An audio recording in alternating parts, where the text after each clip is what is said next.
Hello.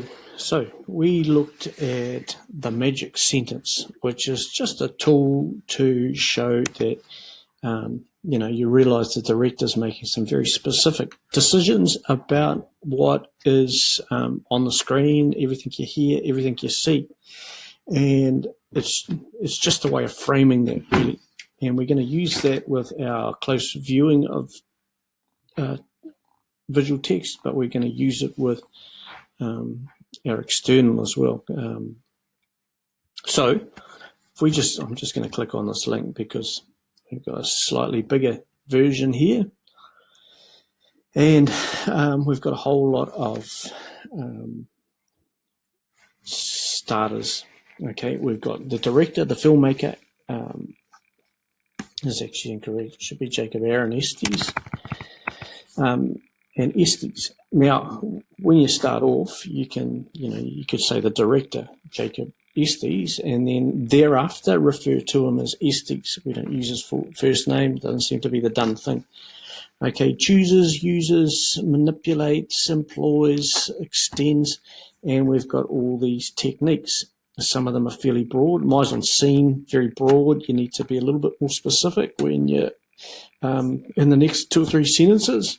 And we've got, say, the director uses close-up of, or to show us, to teach us, to illustrate, and we've got themes over here, such as bullying and the abuse of power, but it might also be something fairly specific. The Estes uses a close-up shot of Sam's face to show us his unhappiness or the fact that he is hurt and bleeding and unhappy.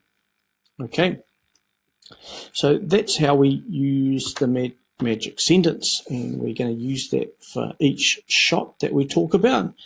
The other thing that we're going to have a quick look at, that we also had a look at today, were when we're looking at our scenes, we look at these 4 areas. Okay, the camera work, what angles, what shots were used, and why did the director use those shots or angles? Mise-en-scene, and we've got a number of things here: casting, lighting, costume, set, props. We talked briefly about that.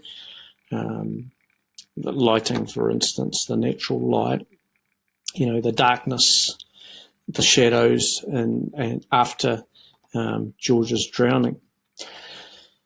We've got sound, diegetic and non-diegetic. Diegetic is sound that is, sort of natural within the film, and non-diegetic is sound that we know the director has put in afterwards to perhaps manipulate our emotions, sad music, for instance.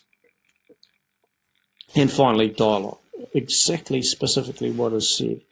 What did the character say? And obviously that sort of stuff gives us not just ideas that, point us to the plot, but some ideas about that character, okay, what sort of character they are. So that's a little bit of an overview of what we looked at today.